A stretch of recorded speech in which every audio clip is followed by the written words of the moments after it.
ರವಾ ವಡೆ ಮಾಡಲು ಬೇಕಾದ ಸಾಮಗ್ರಿಗಳು: ರವಾ, ಕರಿಬೇವಿನ ಸೊಪ್ಪು, ಕೊತ್ತಂಬರಿ ಸೊಪ್ಪು, ಹಸಿಮೆಣಸು, ಈರುಳ್ಳಿ, ಕಾಯಿ ತುರಿ ಮತ್ತು ಜೀರಿಗೆ, ಉಪ್ಪು, ಸೋಡಾ, ಕಾಳುಮೆಣಸು.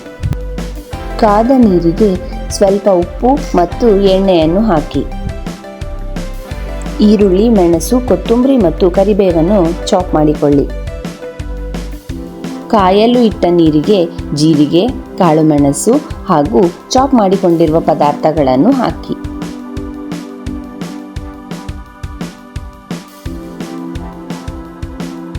ಸ್ವಲ್ಪ ಸಮಯ ಕಾದ ನಂತರ ಸ್ವಲ್ಪ ಕಾಯಿ ತುರಿ ಮತ್ತು ರವೆಯನ್ನು ಹಾಕಿ ಚೆನ್ನಾಗಿ ಮಿಕ್ಸ್ ಮಾಡಿ. ಈಗ 10 ನಿಮಿಷ ಚೆನ್ನಾಗಿ ಬೇಯಿಸಿ. ಹಿಟ್ಟನ್ನು ಈ ರೀತಿಯಾಗಿ ಚೆನ್ನಾಗಿ ಕಲಸಿ ವಡೆಯ ಆಕಾರದಲ್ಲಿ ತಟ್ಟಿ.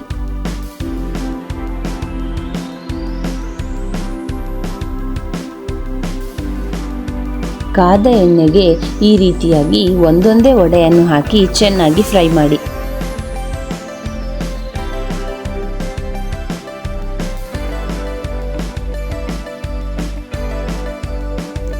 ರುಚಿಯಾದ ರವಾ ವಡೆ ಸವಿಯಲು ಸಿದ್ಧ.